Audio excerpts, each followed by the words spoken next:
पहले आप लोग अब याद रखें कि हम लोग अभी जो पढ़ेंगे वो है HIV इन्फेक्शंस, ठीक है।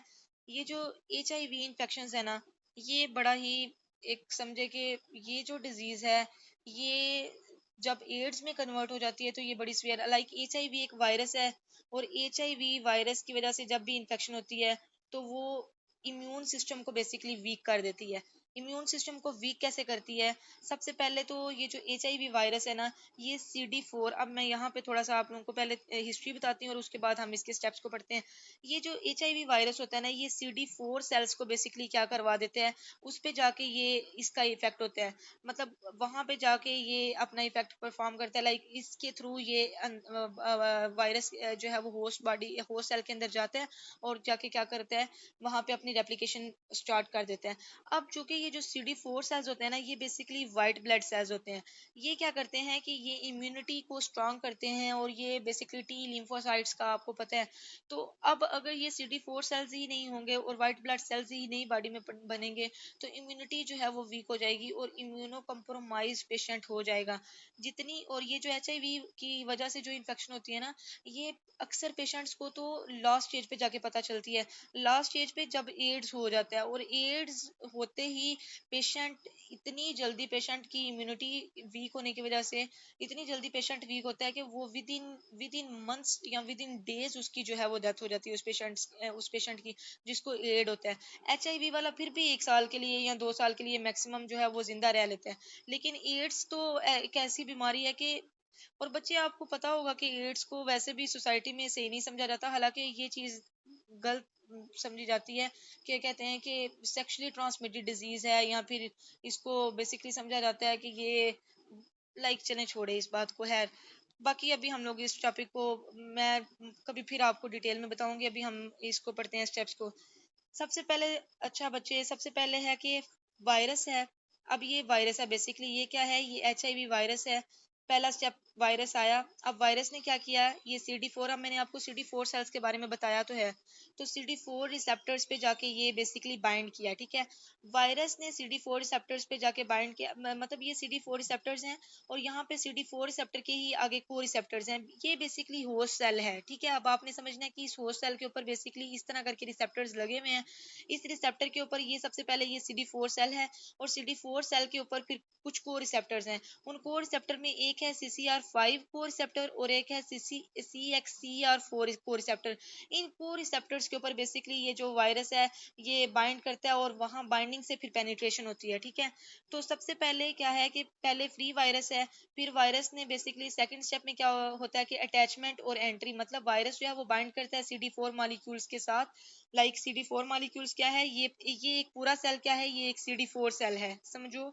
ये पूरा सेल एक CD4 सेल है, और इस सेल के ऊपर क्या है, ये को रिसेप्टर्स प्रेजेंट है, जिसमें एक को रिसेप्टर है ये वाला, और एक को रिसेप्टर है ये वाला, ठीक है। अब यहाँ पे ये जब बाइंड करेगा, और फिर ये को रिसेप्टर्स, यहाँ तो ये जो वायरस है ये CCR5 के साथ जाके बाइंड कर देगा, या फिर ये जो वायरस है या ये CXCR4 के साथ बाइंड कर देगा।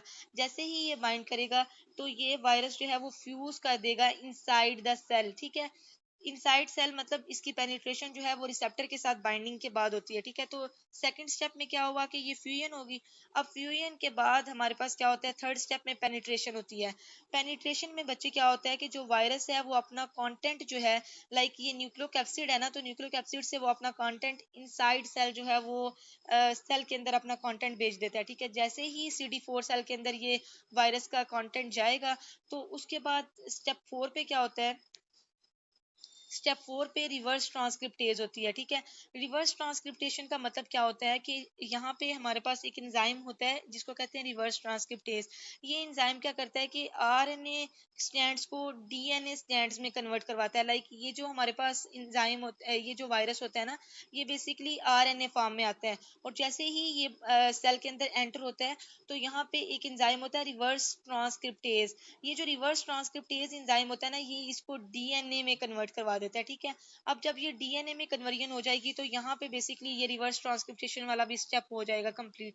पांचवें स्टेप में क्या होता है, इंटीग्रेशन होती है। जैसे इंटीग्रेशन का मतलब ये है कि ये जो DNA बन गया, चूंकि बच्चे इंटीग्रेशन, ये रिवर्स ट्रांसक्रिप्टेज इस वजह से होता है, वैसे तो ये आरएनए वायरस है, ठीक है, ये आप लोग देख रहे हो, ये सिंगल स्टैंड है, तो सिंगल स्टैंड का मतलब है ये आरएनए। लेकिन ये डीएनए में इस वजह से कन्वर्ट होता है क्योंकि ये जो CD4 सेल्स होते हैं ना, CD4 सेल का जो न्यूक्लियस होता है ना, न्यूक्लियस के अंदर डीएनए प्रेजेंट होता है, ठीक है। तो अब चूंकि वायरस ने रेप्लिकेट करना है, तो वायरस क्या करता है कि फिर रिवर्स ट्रांसक्रिप्टेज एंजाइम की मदद से क्या कर देता है, खुद को आरएनए से डीएनए में कन्वर्जन करवा देता है, ताकि डीएनए जो है वो आगे फिर एक एंजाइम की मदद से क्या करे, न्यूक्लियस के अंदर जाए, और न्यूक्लियस के अंदर जाके जो होस्ट जो हमारे पास CD4 का डीएनए उसके अंदर इनकॉर्पोरेट हो सके, ठीक है। समझ आ रही है आपको स्टेप बाय स्टेप कि अब यहाँ पे जब ये डीएनए में कन्वर्ट हो गया तो उसके बाद इंटीग्रेशन होगी। इंटीग्रेशन का मतलब ये है कि जो वायरल डीएनए है वो इंसर्ट हो जाएगा सेल के डीएनए के अंदर इंटीग्रेज एंजाइम की मदद से।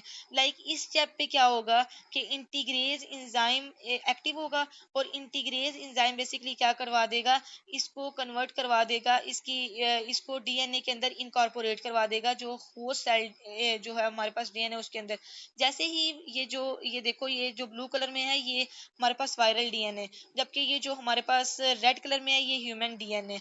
इन दोनों डीएनए, अब देखो ह्यूमन डीएनए तो रेप्लिकेट हो रहा है, तो उसके साथ अब यहाँ पे जब वायरस आ जाएगा तो वायरस क्या करेगा, फिर इसकी मदद से क्या कर देगा, अपनी कॉपीज बनाना शुरू कर देगा। तो बेसिकली न्यूक्लियस के अंदर ही हमारे पास रेप्लिकेशन, वो ट्रांसक्रिप्शन और ट्रांसलेशन वगैरह होती है।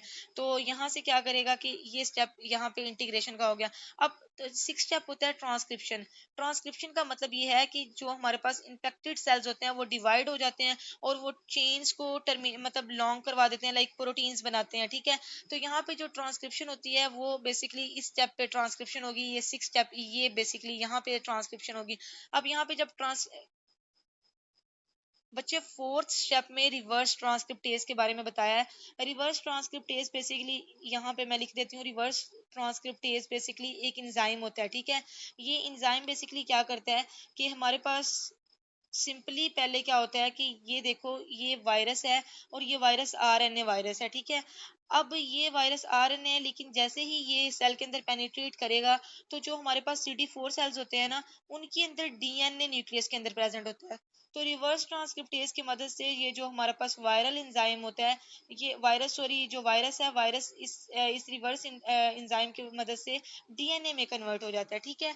अब डीएनए में कन्वर्ट होगा तो वो इजीली जो है वो इंटीग्रेज एंजाइम की मदद से फिर ह्यूमन डीएनए के अंदर इनकॉर्पोरेट हो जाएगा, न्यूक्लियस के अंदर जाके। समझ आई इस बात की कि रिवर्स ट्रांसक्रिप्टेज बेसिकली आरएनए को डीएनए में कन्वर्ट करवाने के लिए काम करता है, ठीक है।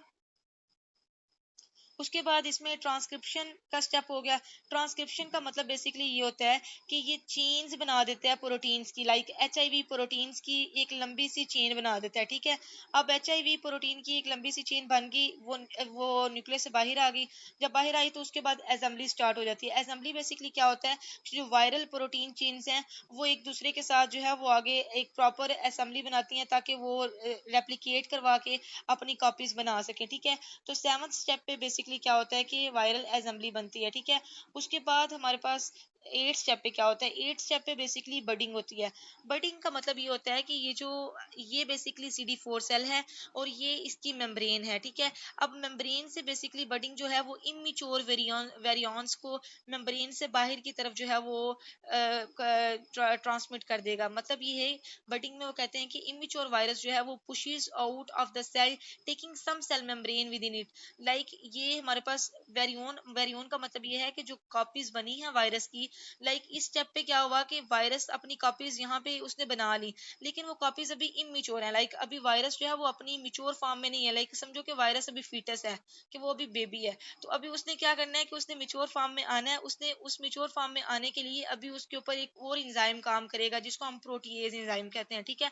तो यहाँ पे अभी बडिंग से क्या होगा कि ये मेम्ब्रेन से बाहर निकल जाएगा, और बाहर निकल के यहाँ पे फिर एक प्रोटीएज एंजाइम जो है वो बेसिकली उसकी फिर जो मिच्योरेशन है वो करवाता है, ठीक है। अब नेक्स्ट हमारे पास नाइन्थ स्टेप में क्या होता है कि वो कहते हैं कि इमेच्योर वायरस जो है वो इन्फेक्टेड सेल से ब्रेक हो जाता है। इसका मतलब देखो बच्चे क्या है, अब ये जो CD4 सेल है ये तो एक इन्फेक्टेड सेल हो गया ना, मतलब ये चूंकि यहाँ पे अब वायरस आ गया तो ये सेल इन्फेक्शन इसमें स्टार्ट होगी, क्योंकि वायरस आ गया तो इन्फेक्शन स्टार्ट होगी। तो अब कहते हैं कि जब ये प्रॉपर इस इन्फेक्टेड सेल के अंदर, CD4 सेल के अंदर वायरस रेप्लिकेट हो जाता है, तो रेप्लिकेशन होने के बाद क्या करता है कि यहाँ पे तो पहले तो तो वो जो है वो मेम्ब्रेन के साथ अटैच ही रहता है, ठीक है। लेकिन उसके बाद फिर जो है ये इमेच्योर वायरस जो है वो मेम्ब्रेन से ब्रेक ऑफ होके अकेला वायरस बन जाता है, लेकिन अभी भी ये इमेच्योर फॉर्म में है। तो 10th स्टेप पे जाके इसकी मेच्योरेशन होती है, और मेच्योरेशन बेसिकली प्रोटीएज इंजाइम करवाते हैं। मतलब यहाँ पे प्रोटीएज इंजाइम एक्टिव होगा, और इस इंजाइम ये जो प्रोटीन चेन्स बनी है और जो मिच्योर फॉर्म में नहीं है, तो उसको ये मिच्योर फॉर्म में कन्वर्ट करवा देगा। जब मिच्योर हो जाएगा तो वायरस फिर दोबारा से किसी और सेल में जाके दोबारा से अपनी रेप्लिकेशन परफॉर्म करने के काबिल हो जाएगा। समझ आइए इस बात की आपको कि किस तरह जो हमारे पास एक लाइफ साइकिल एचआईवी के एचआईवी किस तरह जो है वो बेसिकली रेप्लिकेट करवाता है और वो इन्फेक्शन करता है, और फिर आगे वो होस्ट सेल को किस तरह डिस्ट्रॉय करता है। ये बेसिकली इसका एक प्रॉपर लाइफ साइकिल है। तो जब भी आप लोगों के पास क्वेश्चन आएगा ना, तो आपने लाइफ साइकिल को पहले एक्सप्लेन करना है। अब बच्चे जो ड्रग्स पढ़ेंगे ना, वो इस लाइफ साइकिल पे ही डिपेंड करती हैं। जैसे हम जब ड्रग पढ़ेंगे तो कुछ ड्रग्स जो है वो इस रिवर्स ट्रांसक्रिप्टेज स्टेप को इनहिबिट करेंगी, कुछ ड्रग है वो इस पेनिट्रेशन स्टेप को इनहिबिट करेंगी। लाइक हम ऐसी ड्रग्स देंगे जो पेनिट्रेशन ही नहीं वायरस की होने देंगी, कुछ ऐसी ड्रग है जो इसको डीएनए में कन्वर्ट नहीं होने देंगी, कुछ ऐसी ड्रग है जो प्रोटीएज एंजाइम्स में आगे मतलब इमेच्योर वेरिएंट्स को मेच्योर वेरिएंट्स में कन्वर्ट नहीं होने देंगी, कुछ ऐसी ड्रग्स हैं जो कि अटैचमेंट ही नहीं होने देंगी। लाइक वायरस जो है वो सेल CD4 सेल के साथ अटैच ही नहीं हो पाएगा। और कुछ ऐसी ड्रग्स हैं जो कि इंटीग्रेशन, लाइक इंटीग्रेशन मतलब कि वो जो ये डीएनए में तो कन्वर्जन हो गई है, लेकिन वो इंटीग्रेज एंजाइम ही एक्टिव नहीं होगा कि वो इसको जो वायरस के जो सॉरी जो सेल का न्यूक्लियस है उसके अंदर ये इनकॉर्पोरेट ही नहीं होने देगी। तो डिफरेंट जो हमारे पास इसमें फिर स्टेप्स पे डिफरेंट तरह से हम ड्रग्स देते हैं, और वो इस तरह जाके फिर वायरस की जो लाइफ साइकिल है, जो लाइफ साइकिल ये जनरली परफॉर्म कर रहा होता है, उसको बेसिकली ब्लॉक कर देते हैं। तो अगर अभी भी आप लोगों को इसकी नहीं समझ आई तो मुझे बताओ, लेकिन ये जनरली हमने ये जो लाइफ साइकिल पढ़ा है, ये इसको आपने ऐसे ही पहले एक्सप्लेन करना है, ऐसे ही लिखना है, इसकी प्रॉपर डायग्राम ऐसे ही बनानी है, और उसके बाद बच्चे इसको आपने एक्सप्लेन करना है, ठीक है। तो उसके बाद अभी हम नेक्स्ट पढ़ते हैं, इसके डिटेल में आप लोगों को बताती हूँ, ठीक है। वेट, अच्छा, अब हमने इसका लाइफ साइकिल तो पढ़ लिया कि लाइफ साइकिल बेसिकली कैसे एचआईवी जो है वो रेप्लिकेट करवाता है। और एक चीज और याद रखें, एचआईवी बेसिकली CD4 सेल्स पे ही जाके बाइंड करता है। ये बेसिकली समझो एक CD4 सेल है, और ये बेसिकली CD4 सेल क्या है, ये व्हाइट ब्लड सेल का सेल, ये बेसिकली व्हाइट ब्लड सेल्स को क्या कर रहा है, बना रहा है। और व्हाइट ब्लड सेल जो है वो इम्यूनिटी में एक बहुत बड़ा रोल प्ले कर रहे होते हैं। तो बेसिकली एचआईवी क्या करता है, एचआईवी वायरस जो है इस CD4 सेल को इन्फेक्ट कर देता है, और उसको लाइक उसकी एपोप्टोसिस कह सकते हैं कि उसको डिस्ट्रॉय करेगा। तो ऑब्वियसली बात है कि हमारे पास व्हाइट ब्लड सेल्स बनेंगे नहीं, तो इम्यूनिटी वीक हो सकती है, और इम्यूनिटी जब वीक होगी तो ऑब्वियसली बात है डेथ के चांसेस ज्यादा हो जाते हैं, ठीक है। और इन्फेक्शन जितनी किसी पेशेंट का डिफेंस मैकेनिज्म या डिफेंस सिस्टम ही वीक है, तो वो पेशेंट को ज्यादा से ज्यादा जो वायरसेस अटैक और इन्फेक्शन होने के चांसेस ज्यादा होते हैं, और वो पेशेंट जो है वो ज्यादा वीक होता है, ठीक है। उसके बाद अब बच्चे ट्रीटमेंट की बात करें कि अभी हमने लाइफ साइकिल पढ़ा है, और अब हम ट्रीटमेंट पढ़ेंगे कि हम इसको ट्रीट कैसे करते हैं। एचआईवी इन्फेक्शन को ट्रीट करने के लिए किस किस तरह की ड्रग्स दी जाती हैं, और इनिशियली किस तरह का इसका ट्रीटमेंट था वो हमने पढ़ना है। तो सबसे पहले ये जो हमारे पास कहते हैं कि पहले जो है ना वो जिडोवडीन एक ऐसी ड्रग है जो पहले सबसे इनिशियली 1987 में ये ड्रग आई थी।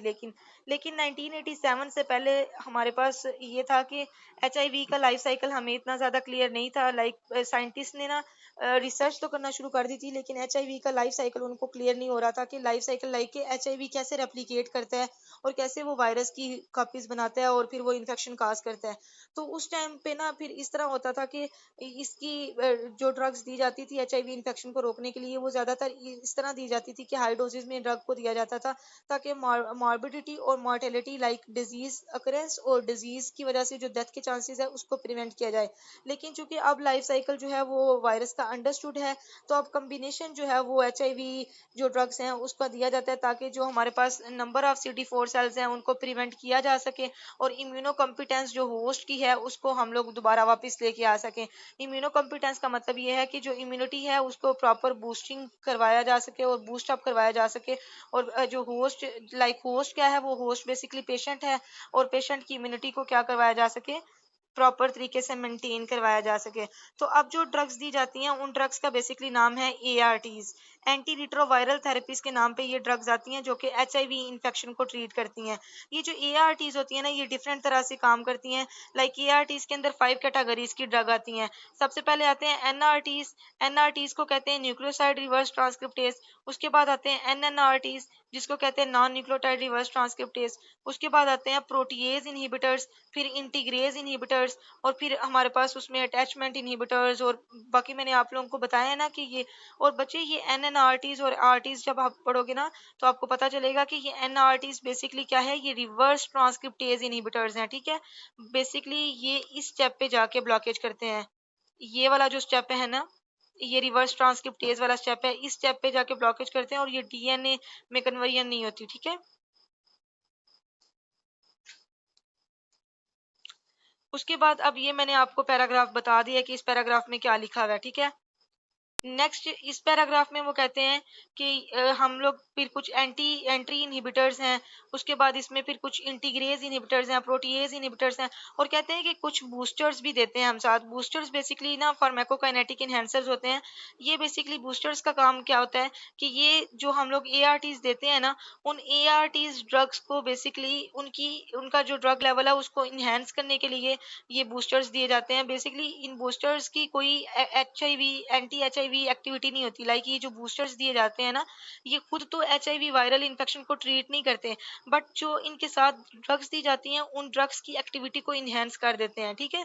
समझ आइए कि बूस्टर्स बेसिकली क्या है, ये फार्माकोकाइनेटिक इन्हेंसर्स हैं, PIs के नाम पे आते हैं। अब अगर कोई भी ART ड्रग को हम लोग इसके साथ कॉम्बिनेशन में देते हैं ना, तो ART के एक्शन को ये फार्माकोकाइनेटिक इनहेंसर्स जो हैं ये इंक्रीज करवा देते हैं। लाइक इनकी अपनी तो कोई HIV एक्टिविटी नहीं होती, लाइक ये HIV इन्फेक्शन को ट्रीट नहीं करते, बट ये ARTs इन्फेक्शन जो ARTs सॉरी ड्रग्स दी जाती हैं उनकी जो एक्टिविटी है उसको इन्हेंस कर देते हैं, और फिर पोटेंटली ये जो ड्रग्स होती हैं ये वायरस जो रेप्लिकेशन हो रही होती है HIV की उसको इनहिबिट कर देती हैं, ठीक हो गया।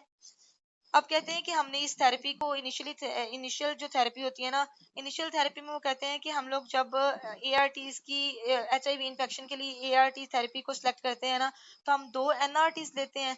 लाइक 2 NRTs की ड्रग लेते हैं और साथ हम कोई भी जो है वो इंटीग्रेज ले लेते हैं या NNRTs ले लेते हैं या प्रोटीएज इनहिबिटर ले लेते हैं। लाइक कॉम्बिनेशन थेरेपी में ना हम हमेशा 2 NRTs, ये जो NRTs में ड्रग्स पड़ेंगे ना, जैसे NRTs में जीडोवडीन, लेमिवोडीन, एमिट्रिसिटाबीन वगैरह ड्रग्स हैं, तो दो इन इन इन ड्रग के 2 कॉम्बिनेशन के साथ हम फिर या तो इंटीग्रेज इनहिबिटर दे देते हैं या हम एंट्री इनहिबिटर्स दे देते हैं या जो है वो प्रोटीएज इनहिबिटर्स दे देते हैं, ठीक है, या NNRTs दे देते हैं।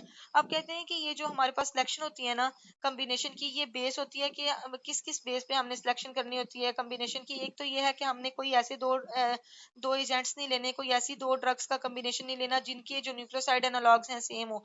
लाइक जो जैसे अगर फॉर एग्जांपल 2 ड्रग्स हैं, दोनों ही थाइमिडीन एनालॉग्स हैं, तो थाइमिडीन एनालॉग्स होने की वजह से क्या है कि उनकी जो रेजिस्टेंस के चांसेस होते हैं वो आगे हम इसमें NNRTs में पढ़ेंगे भी कि उसके चांसेस ज़्यादा हो सकते हैं। तो हमने अवॉइड करना है, तो ऐसे हमने एजेंट्स नहीं लेने जिनके न्यूक्लियोसाइड एनालॉग सेम हो। उसके बाद हमने अवॉइड करना है ऐसी ड्रग्स को जिनकी टॉक्सिसिटीज ओवरलैप हो सकती हैं, ठीक है। फॉर एग्जांपल कोई 2 ऐसी ड्रग्स जिनकी जो एक ही आर्गन को जाके इफेक्ट कर रही हैं और उनके टॉक्सिसिटी होने के चांसेस ज़्यादा हैं, तो हमने वो ड्रग्स भी नहीं लेनी, ठीक है। जीनोटाइपिक और फिनोटाइपिक कैरेक्टरिस्टिक्स भी वायरसेस के हमने देखना है कि जीनोटाइपिकली वो किस तरह का वायरस है और फिनोटाइपिकली वो किस तरह का वायरस है, ठीक है। पेशेंट फैक्टर्स को भी देखना है और डिजीज सिम्टम्स को भी देखना है, ठीक है। और हमने कॉन्करेंट इलनेस को भी देखना है कि हमारे पास जो बीमारी है वो किस तरह की अभी जो है वो इनिशियली प्रेजेंट है, ठीक है। उसके बाद हमने ड्रग इंटरेक्शंस को भी मद्देनजर रख के देखना होता है कि आया कि अगर 2 ड्रग्स का कॉम्बिनेशन दे रहे हैं तो उनमें ड्रग इंटरेक्शन होने के चांसेस किस तरह है, उसको भी देख के हमने जो ट्रीटमेंट प्लान होता है उसको बनाना होता है, ठीक है। उसके बाद हमने इसमें अडहेरेंस चांसेस भी देखने होते हैं कि पेशेंट किस कॉम्बिनेशन पे अडहियर रह सकता है, ठीक है। कंप्लायंस होना जो है वो ज़्यादा ज़रूरी होता है। इस वजह से कंप्लाई करने के लिए हम एडहेरेंस के लिए हम ड्रग्स के कॉम्बिनेशन को यूनिक बनाते हैं, ठीक है। ऐसे कॉम्बिनेशंस बनाते हैं जो कि पेशेंट के लिए इजीली अडहियर हो सके, ठीक है। उसके बाद जो हमारे पास गोल होता है थेरेपी का, लाइक हम जो ARTs को देते हैं, लाइक एंटी रिट्रोवायरल ड्रग्स को देते हैं, उनका गोल ये ये होता है कि ये हमारे पास HIV जो RNA रेप्लिकेशन होती है उसको इनहिबिट करता है, ठीक है, और ये हमारे पास रिस्टोर भी करता है और प्रिवेंट भी करता है, जो इम्यूनोलॉजिकल फंक्शंस होते हैं प्रिजर्व करता है। बेसिकली ये रिस्टोर और प्रिजर्व करता है इम्यूनिटी को, ठीक है। इम्यूनिटी बेसिकली पेशेंट की, चूंकि HIV में बेसिकली इम्यूनिटी ही वीक होती है, तो ये जो ड्रग्स होती हैं ये पेशेंट की इम्यूनिटी को क्या करती हैं, प्रिजर्व करती हैं, ठीक है। और ये मॉर्बिडिटी और मॉर्टेलिटी को भी, HIV रिलेटेड जो मॉर्बिडिटी और मॉर्टेलिटी है उसको भी ये प्रिवेंट करती है, और ये क्वालिटी ऑफ लाइफ जो पेशेंट की होती है उसको जो है वो इम्प्रूव करती हैं, ठीक है। तो जनरली HIV का एक इंट्रोडक्शन उन्होंने ये बताया है कि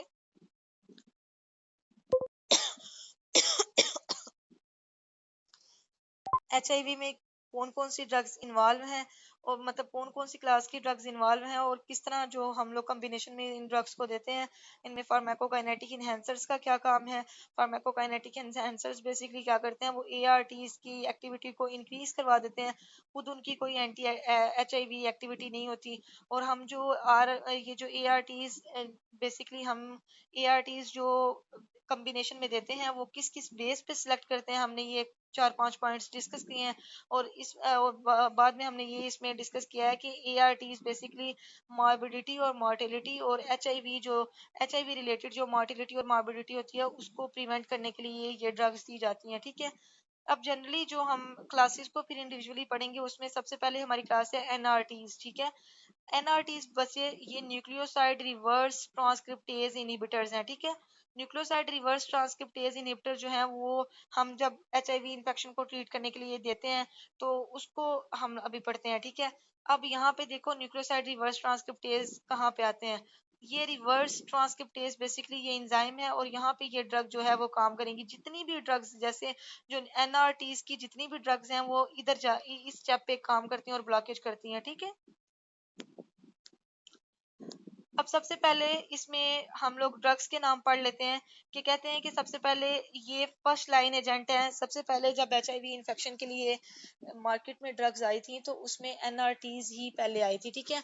NRTs में बेसिकली जो ड्रग्स आती हैं वो ज़िडोविडीन, लेमिवोडिन, एमिट्रिसिटाबिन। बच्चे मैं इन ड्रग्स के ना आपको निमोनिक्स एंड पे भेज दूंगी, तो आप निमोनिकली फिर इन ड्रग्स के नाम को याद रख लीजिएगा, ठीक है। अभी बस आप रीड कर लें, ज़िडोविडीन, लेमिवोडिन, एमिट्रिसिटाबिन, टिनोफोवीर, और उसके बाद इसमें जो है वो डेडिनोसिन, एबिकावीर और ये सारी ड्रग्स आती हैं, ठीक है।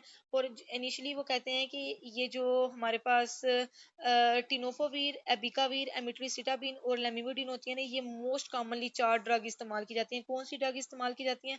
मोस्ट कॉमनली जो NRTs में से HIV इन्फेक्शन को ट्रीट करने के लिए ड्रग्स इस्तेमाल की जाती हैं वो टिनोफोवीर है, उसके बाद एबिकावीर है, उसके बाद एमिट्रिसिटाबिन है और लेमिवोडिन। ये 4 ड्रग्स जो हैं वो ज़्यादा इस्तेमाल की जाती हैं, ठीक है।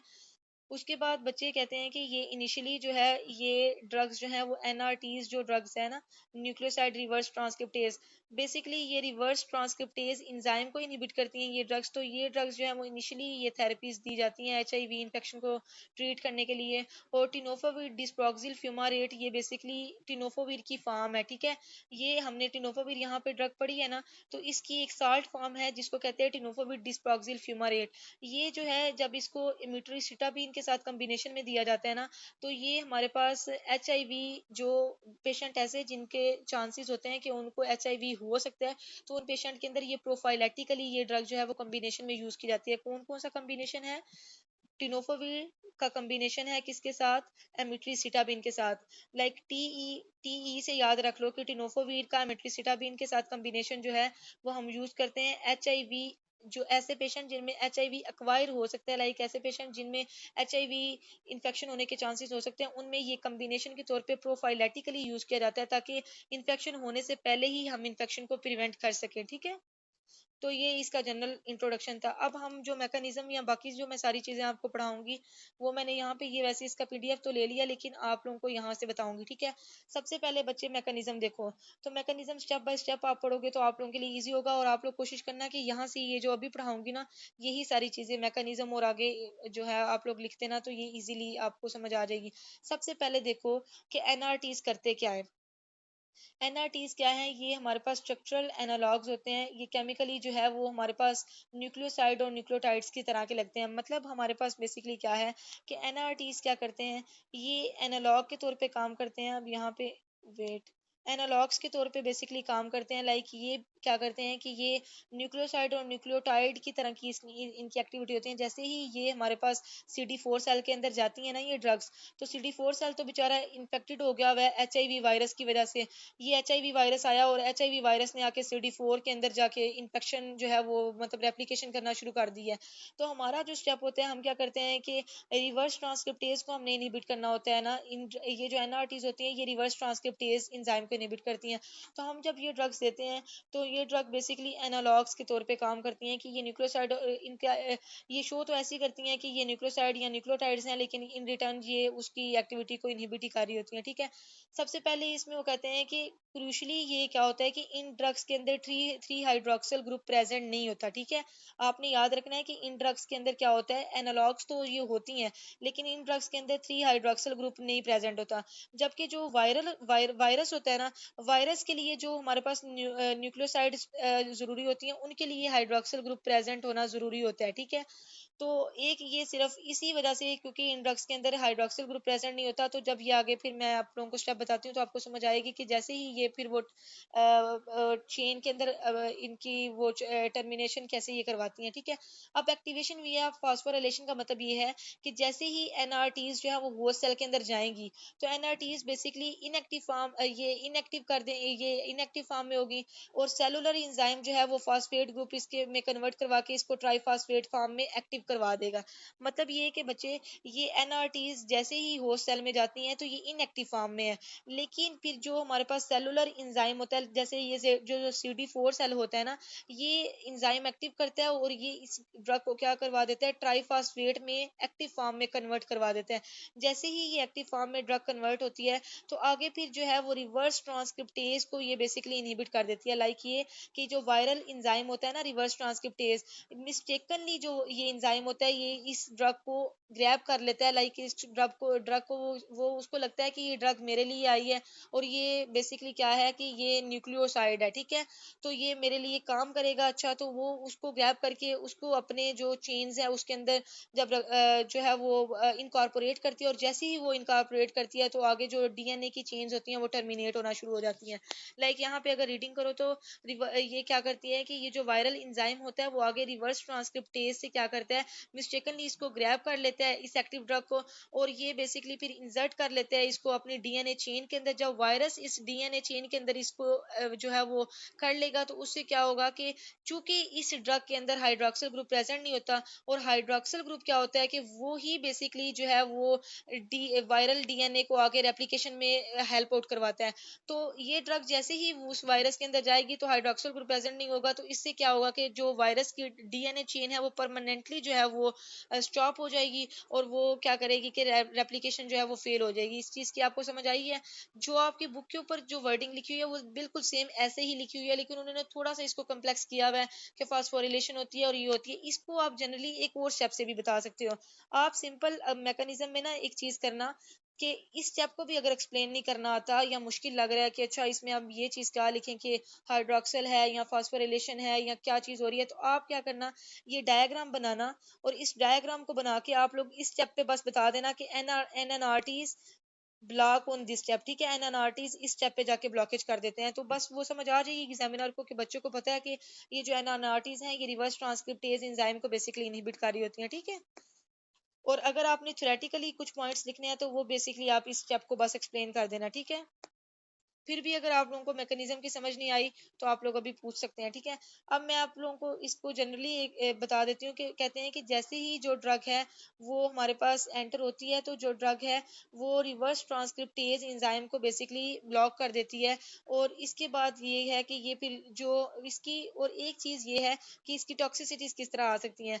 इस ये जो ड्रग होती है ना इसकी एफिनिटी होती है कि ये माइटोकॉन्ड्रियल DNA पॉलीमरेजेस जो होती है ना, जैसे कि जो स्पेसिफिकली जो गैमा पॉलीमरेज है उसको भी जाके जो है ये इनहिबिट कर सकता है। तो इस वजह से कहते हैं कि इसकी टॉक्सिसिटीज होने के चांसेस इस वजह से भी आ सकते हैं कि ये जो वायरल माइटोकॉन्ड्रियल DNA है उसको भी ये इनहिबिट कर सकता है। ठीक है, तो इस वजह से ये जो नॉर्मल जो हमारे पास जो होस्ट सेल का DNA है उसको भी ब्लॉक करने की इसके पास सलाहियत होती है। इस वजह से इसकी टॉक्सिसिटी होने के चांसेस ज्यादा होते हैं। ये जो होस्ट टॉक्सिसिटी इधर लिखा हुआ है यही बात लिखी हुई है। ठीक है, नेक्स्ट बच्चे इसमें फार्माकोकाइनेटिक की बात की जाए तो अभी हमने मैकेनिज्म पढ़ लिया है। और फार्माकोकाइनेटिक की बात की जाए तो कहते हैं कि जितने भी एनएनआरटीज हैं वो ओरली दिए जाते हैं, ठीक है, सारे जिसमें टिनोफोवीर, एमिट्रिसिटाबीन, जिडोविडीन या फिर और जितने भी हैं, ये सारे जो है ये ओरली दिए जाते हैं। एक्सेप्शन ये है कि ये जो जिडोविडीन है ये हमारे पास आईवी फार्मूलेशन में अवेलेबल होता है, ठीक है। और ये बेसिकली जो है वो जो हमारे पास कब दी जाती है ये ड्रग, ये प्रेग्नेंट वुमेन्स में दी जाती है, ताकि अगर ऐसी वुमेन्स जिनको एचआईवी इन्फेक्शन है, और ताकि जो हमारे पास एचआईवी वायरस है वो मदर से चाइल्ड में ट्रांसमिट ना हो सके, ठीक है। तो उन पेशेंट्स में, उन वुमेन्स में जिटोबिडीन को आईवी फार्मूलेशन में दिया जाता है, ठीक है। ठीक है, उसके बाद इसमें जो है वो टिनोफोवीर के बारे में लिखा हुआ है कि टिनोफोवीर ना दो तरह की फॉर्म में अवेलेबल होती है। इसके दो तरह के साल्ट्स हैं, एक है टिनोफोवीर डिस्प्रोक्सिल फ्यूमारेट और एक है टिनोफोवीर एल्फिनामाइड्स। ये दो तरह के साल्ट फॉर्म में अवेलेबल होती है। और सबसे पहले कहते हैं कि जो टिनोफोवीर एल्फिनामाइड होती है ये ज़्यादा प्रेफर्ड की जाती है एज कम्पेयर टू टिनोफोवीर डिस्प्रोक्सिल फ्यूमारेट। अब क्यों प्रेफर की जाती है ये पढ़ लेते हैं। टिनोफोवीर जो हमारे पास एल्फिनामाइड होती है ना, ये बेसिकली कन्वर्ट हो जाती है एक्टिव फॉर्म में लिम्फाइड सेल्स के अंदर जाके, ठीक है। अब बच्चे हमने CD4 सेल्स पढ़े ही ये हैं कि ये बेसिकली ये वाइट ब्लड सेल्स की बना रहे होते हैं ना, तो इसमें लिम्फाइड सेल्स इन्वॉल्व होते हैं। तो ये जो टिनोफोवीर एल्फिनामाइड्स होते हैं ना, ये एक्टिव फॉर्म में जो है वो लिम्फाइड सेल्स में कन्वर्ट हो जाते हैं। और फिर ये हमारे पास इनकी एचआईवी एक्टिविटी जो है वो लो डोजेस पे ज्यादा होती है। लाइक अगर टिनोफोवीर जो एल्फिनामाइड्स हैं वो अगर कम डोज में भी दिया जाएगा तो वो लिम्फाइड सेल्स में जाके जो है वो एंटी एचआईवी एक्टिविटी परफॉर्म करेंगे, मतलब कि वो एचआईवी वायरस को इनहिबिट कर देंगे एज कम्पेयर टू टिनोफोवीर डिस्प्रोक्सिल फ्यूमारेट। क्योंकि टिनोफोवीर डिस्प्रोक्सिल फ्यूमारेट जो है वो ज्यादा डोज में दिया जाता है, और हाई डोज में देने से चांसेस जो है वो टॉक्सिसिटीज के ज्यादा हो सकते हैं। क्योंकि हाई डोज में जब ड्रग दी जाती है ना, तो वो फिर जो हमारे पास जनरली पोस्ट सेल के माइटोकॉन्ड्रियाज होते हैं उनको भी जाके वो इनहिबिट कर देती है, और उससे जो हमारे पास होस्ट सेल का डीएनए है वो भी इनहिबिट होने के चांसेस हो सकते हैं, ठीक है। यहाँ पे ये बात लिखी हुई है। और चूंकि जो टिनोफोवीर एल्फिनामाइड है उसके जो बोन रिलेटेड जो एडीआरस होते हैं वो भी कम होते हैं, इस वजह से टिनोफोवीर एल्फिनामाइड जो होती है वो प्रेफर्ड होती है एज कम्पेयर टू टिनोफोवीर डिस्प्रोक्सिल फ्यूमारेट, ठीक हो गया।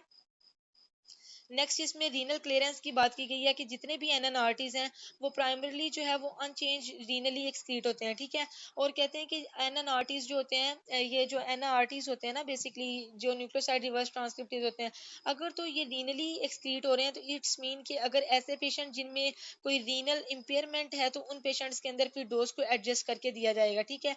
एक्सेप्शन उन्होंने यहाँ पे बताई है कि अबिकावीर एक ऐसी ड्रग है जो कि जिसमें रीनल इम्पेयरमेंट इन्वॉल्व नहीं होती, क्योंकि ये बेसिकली जो हमारे पास लीवर से मेटाबलाइज होती है ये ड्रग। और ये बेसिकली इसमें जो एंजाइम इन्वॉल्व होता है वो अल्कोहल डिहाइड्रोजनेज या फिर ग्लूकोरोनाइल ट्रांसफेरेज एंजाइम इन्वॉल्व होता है। इस वजह से ये जो अबिका भी ड्रग है इसमें जो रीनल एडजस्टमेंट की जरूरत, मतलब डोज एडजस्टमेंट की जरूरत नहीं होती, ठीक है। अब यहाँ पे ये जो मैंने आप लोगों को बता दिया है कि टिनोफोवीर एल्फिनामाइड जो है वो 6 to 7 टाइम जो है वो हमारे पास 5 to 6 7 फोल्ड जो है वो इंक्रीज एक्टिविटी होती है। और ये हमारे पास क्योंकि इसकी बोन रिलेटेड टॉक्सिसिटीज कम होती हैं इस वजह से ये जो ड्रग है ये ज्यादा यूज की जाती है एज कम्पेयर टू टिनोफोवीर डिस्प्रोक्सिल फ्यूमारेट। समझ आई इस बात की। तो फार्माकोकाइनेटिक में यही चीजें लिखी हुई हैं, ठीक है। बुक पे बिल्कुल सेम यही चीजें हैं, लेकिन बुक पे पॉइंट्स नहीं बने हुए और यहाँ पे पॉइंट्स बने हुए हैं, तो इसलिए मैंने फिर आप लोगों को इसलिए यहाँ से पढ़ा रही हूँ कि आप लोगों के लिए इजीली आप लोग यही नोट्स कॉपी कर लेना, ठीक है। अब यहाँ पे की फीचर्स कुछ जो अभी तक हमने पढ़ा है कि सबसे पहले जो एनआरटीज होते हैं ये बेसिकली करते क्या है कि ये फेक ब्रीक के तौर पे काम करते हैं, जो कि फिर क्या करते हैं कि डीएनए, जो वायरल डीएनए उसको इनहिबिट कर देते हैं, ठीक है। उसके बाद ये फॉस्फोरिलेट हो जाते हैं होस्ट एंजाइम के थ्रू एक्टिव फॉर्म में, ठीक है। उसके बाद यहाँ पे क्या है कि ये जब हमारे पास चेन में जाते हैं, मतलब डीएनए चेन में जाते हैं, तो डीएनए चेन में क्योंकि ये जो ड्रग्स होती हैं इनके पास हाइड्रोक्सिल ग्रुप प्रेजेंट नहीं होता, और डीएनए चेन जो है उसको हाइड्रोक्सिल ग्रुप की जरूरत होती है अपनी चेन को इलांगेट करने के लिए और आगे रेप्लिकेशन करने के लिए। तो जब ये ड्रग जो है वो उस चेन में जाएगी तो हाइड्रोक्सिल ग्रुप ना प्रेजेंट होने की वजह से ये चेन को स्टॉप कर देगी और वायरस रेप्लिकेट नहीं होगा, ठीक है। और उसके बाद कहते हैं कि टिनोफोवीर एल्फिनामाइड जो है ये एक न्यूअर और सेफर वेरिएंट होता है टिनोफोवीर का कंपेयर टू टिनोफोवीर डिस्प्रोक्सिल फ्यूमारेट, क्योंकि ये लो डोजेस पे भी इसकी एक्टिविटी ज्यादा होती है और इसकी बोन मैरो जो टॉक्सिसिटीज होती हैं, बोन डेंसिटीज के जो चांसेस या जो टॉक्सिसिटीज होती हैं वो कम होती हैं, ठीक है। ये बात यहाँ पे लिखी हुई है। उसके बाद बचे नेक्स्ट हमारे पास आ जाती हैं इसकी कुछ टॉक्सिसिटीज जिनको हम कहते हैं एडीआरस। ठीक है, अब एडीआरस की बात की जाए तो सबसे पहले कहते हैं कि ये जो हमारे पास डिडानोसिन और स्टेबोडीन है, ये जो दो ड्रग्स हैं ये ओल्डर एजेंट्स हैं, और इनकी हाई एफिनिटी होती है कि ये माइटोकॉन्ड्रियल डीएनए पोलीमरेसिस, जो ह्यूमन के माइटोकॉन्ड्रियल डीएनए पोलीमरेसिस हैं, उनको भी जाके ये इनहिबिट या उनको भी जाके इफेक्ट करती हैं। इस वजह से इनकी टॉक्सिसिटीज ज़्यादा होती हैं। और टॉक्सिसिटीज लाइक कौन कौन सी टॉक्सिसिटीज हो सकती हैं? एक पेरिफेरल न्यूरोपैथी हो सकती है, पेनक्रिएटाइटिस हो सकती है, उसके बाद लाइपो एट्रोफी हो सकती है। लाइपो एट्रोफी का मतलब ये है कि फैट लॉस हो सकता है। ठीक है, और कॉन्सिक्वेंस कॉन्टली वो ये कहते हैं कि जो डिडेनोसिन और स्टेबोडिन होती है, इसी वजह से ये रियरली अब नहीं यूज की, मतलब रियरली अब ये मार्केट में अवेलेबल नहीं है, क्योंकि ये जो है वो होस्ट डीएनए पोलीमरेसिस को जाके अफेक्ट करती हैं, और इनके जो टॉक्सिसिटी के चांसेस हैं वो ज़्यादा हैं। इस वजह से ये अब यूज़ नहीं की जाती ज़्यादा। ठीक है, लीवर वार्निंग्स में वो कहते हैं कि जितने भी एनआरटीज हैं उनमें जो फेटल लीवर जो टॉक्सिसिटीज हैं वो हो सकती हैं, जिसमें लैक्टिक एसिडोसिस और हिपेटोमेगली वगैरह जो है ये काज करवा सकती हैं, लाइक फैटी लीवर जो है होने के चांसेस हो सकते हैं इन ड्रग्स की वजह से। और नेक्स्ट इसमें जो एडीआरस में अगर बात की जाए तो कहते हैं कि ये हमारे पास जो है वो डिफरेंट तरह से, लाइक ये स्फीयर न्यूरोपैथी वगैरह भी काज करवा सकती हैं। ठीक है, और हम लोगों ने ओवरलैपिंग टॉक्सिसिटीज को प्रिवेंट करने के लिए मल्टी ड्रग रेजिमेंट्स को देना है। ठीक है, ताकि हम लोग जो टॉक्सिसिटीज हैं उनको प्रिवेंट करवाया जा सके। ठीक है, सिंगल ड्रग को नहीं देना। इसी एडीआरस की टॉक्सिसिटीज के अंदर एक बैकावीर की वजह से जो हाइपर सेंसिटिविटी रिएक्शंस होते हैं ना, वो भी एक हमारे पास एक मेजर एडीआर है। लाइक अगर एक ये जो बैकावीर ड्रग है जब ये पेशेंट को दी जाती है तो इसकी वजह से हाइपर सेंसिटिविटी होने के चांसेस ज़्यादा होते हैं। ठीक है, चूंकि इसमें 5% ऐसे पेशेंट हैं जिनके अंदर लाइफ थ्रेटनिंग हाइपर सेंसिटिविटी देखी गई है। तो सिम्टम्स की बात की जाए तो कहते हैं कि इसमें सीवियर फीवर, रैशेज और गैस्ट्रोइंटेस्टाइनल मेलिसिस और रेस्पिरेटरी डिस्ट्रेस वगैरह जो है वो देखा गया है।